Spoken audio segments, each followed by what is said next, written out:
Assalamualaikum warahmatullahi wabarakatuh, sahabat Joyous Santri Adventure.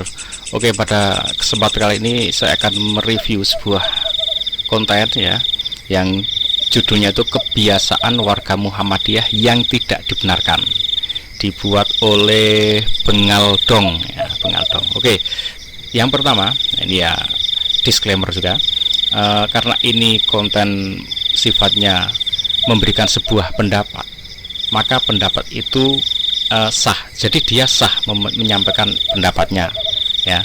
Jadi boleh, selama pendapat itu memang dari hatinya, tidak merugikan orang lain kan, dan tidak melanggar. Kemudian karena ini pendapat, maka kita pun boleh memilih, boleh memilah dan memilih pendapat ini cocok enggak untuk kita mau ngambil enggak, kita menganggapnya sebagai benar apa enggak, itu kita boleh. Karena ini cuman pendapatnya, bisa cocok bisa enggak, dan nanti teman-teman bisa cocok mungkin dengan pendapatnya Mas ini, atau cocok dengan pendapat saya, itu silahkan. Itu masing-masing kita punya hak. Jadi disinilah yang namanya kebebasan yang bermartabat ya istilahnya, berkebebasan tapi ada unsur moral kesantunannya, tidak asal bebas ya. Karena sejatinya kebebasan itu dibatasi oleh kebebasan orang lain. Jadi kita bebas melakukan ini, tapi orang lain punya hak. Kalau kebebasan kita melanggar haknya orang lain sampai membuat orang lain nggak nyaman, merasa terganggu, maka kebebasan kita itu terbatasi ya, tidak bisa bebas sepenuhnya. Baik, mari kita simak teman-teman. Kebiasaan Muhammadiyah yang tidak dibenarkan. Sebelumnya saya sudah buat konten tentang kebiasaan NU, kebiasaan Nahdiyin yang tidak dibenarkan. Ini saya sudah buat. Sekarang kita bahas Muhammadiyah.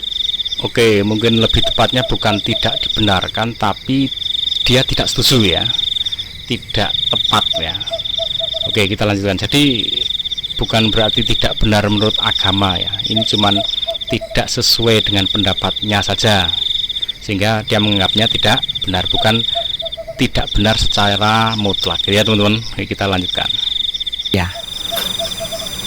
Kalau yang penasaran tentang kebiasaan Nahdiyin yang tidak dibenarkan, boleh dicek di konten saya sebelumnya.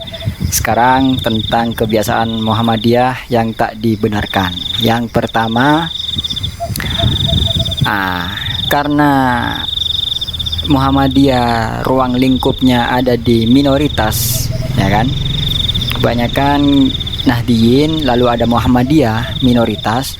Ketika diajak salaman selepas sholat itu jangan ditolak, hargai, menghormati. Meskipun kalangan Muhammadiyah tidak melakukan itu, tapi karena numpang sholat di masjidnya Nahdiyin, ada di tempat minoritas, hargai, salaman juga, respon.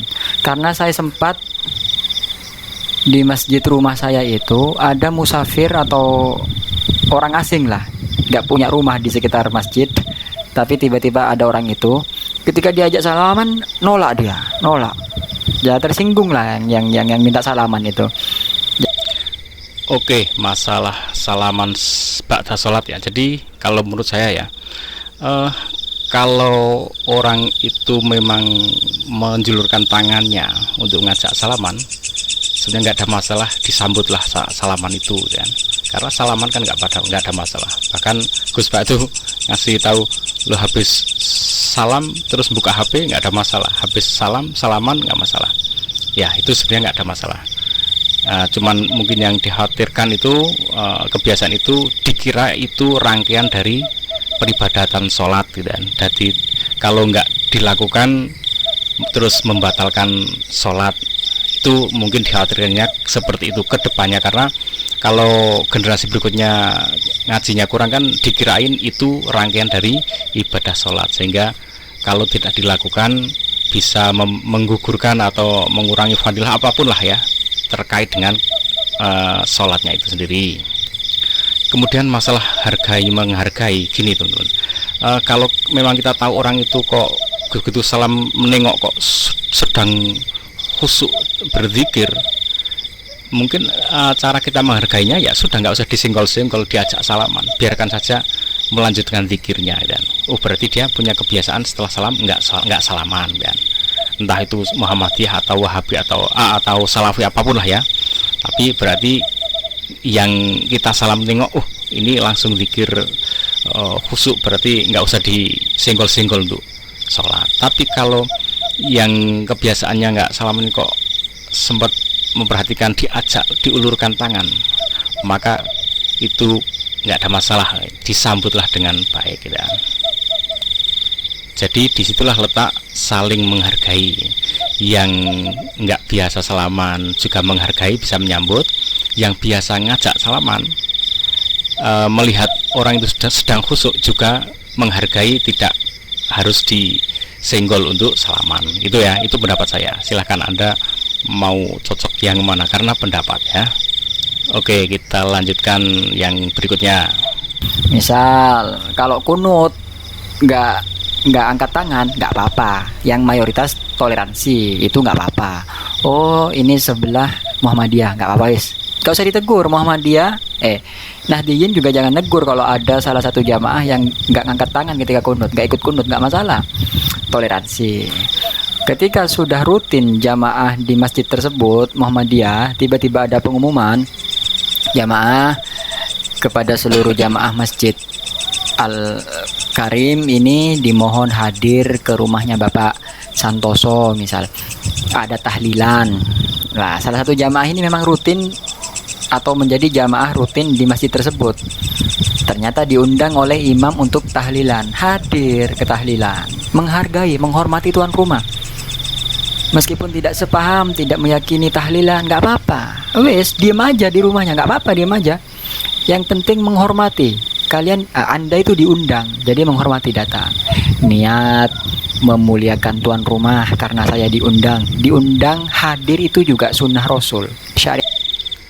Oke, masalah kunut itu sudah jelas menjadi sebuah perbedaan yang dipilih di NU kunut, di Muhammadiyah enggak ya, atau di Salafi. Nah, ini gini, kalau yang enggak kunut pas dia menjadi makmum, dia enggak ngangkat tangan, tapi dia tetap masih ikut berdiri, itu sebenarnya ikut mengikuti kunut ya, tetap ikut kunut karena dia tidak mendahului imam, cuman enggak ngangkat tangan ya, itu enggak masalah. Kemudian ini tentunya mana yang mayoritas dan minoritas ya. Kalau yang minoritas jadi makmum ya ikuti. Nah, sekarang kalau yang makmum, yang kejadian pernah itu kan gini, makmum imam menjadi makmumnya itu kunut. Wah, dia padahal nggak pernah kunut. Maka yang dilakukan imam itu adalah tetap melakukan kunut karena dia tahu kebiasaan makmum di situ adalah memakai kunut, maka imam itu memakai kunut. Itu juga wujud penghormatan bagi jamaahnya, dan itu dilakukan oleh imam madhab kita. Akan tetapi teman-teman, saya jadi bisa memahami, memaklumi sekarang kenapa sekarang ada masjid itu selalu ada Muhammadiyah dan NU. Itu sebenarnya sangat bagus untuk apa? Untuk menjaga kenyamanan hati teman-teman, menjaga kenyamanan hati saat dia sholat. Dia sholat nggak pakai kunut, ya sudah di masjid yang ini. Oh, aku nyaman pakai kunut, maka di masjid yang ini. Jadi adanya masjid yang berbeda tadi, di satu dusun ada dua masjid, itu bagus menurut saya. Karena apa? Karena bisa menjaga kenyamanan hati jamaahnya.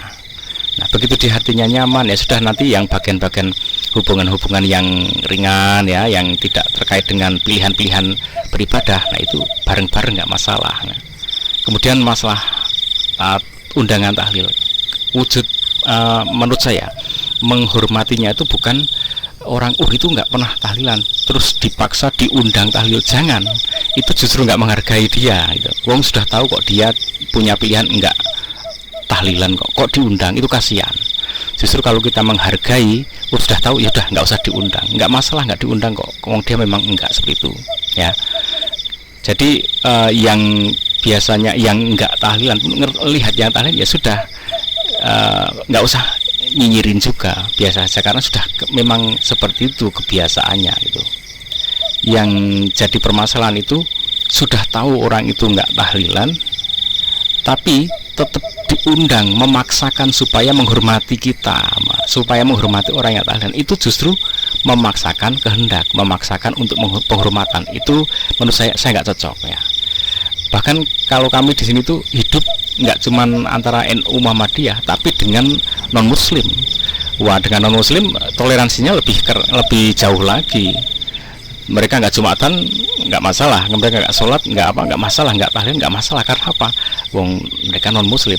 Nah, nanti untuk saling menghormati kebersamaannya itu dia hal-hal yang sifatnya bukan pilihan dalam ibadah. Contohnya gotong royong, bersih desa, membersihkan jalur air, kemudian undangan nikah, sunatan, undangan apa yang kayak gitu-gitu, tidak terkait pilihan peribadatan. Itu bisa untuk membangun pola hubungan bersosialisasi. Jangan memilih pola hubungan sosialisasi dengan pilihan ibadah, itu akan berat. Kayak gini, orang mereka non muslim mbok kamu jumatan biar kita lebih solid persaudaraan di dusun ini. Itu justru salah ya, karena itu sudah menyangkut peribadatan, apalagi itu sudah luar agama.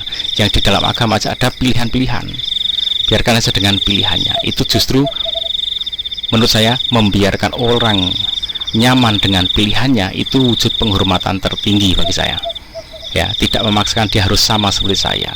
Kalau toh nanti kok cocok terus berubah jadi sama seperti kita, nggak masalah. Oke ya, itu teman-teman tanggapan. Silakan Anda lebih cocok dan masuk nyaman yang mana, saya persilahkan, dan semoga ini mencerahkan, tidak memperkeruh suasana. Oke, ikuti terus Joyo Santri Adventure. Assalamualaikum warahmatullahi wabarakatuh.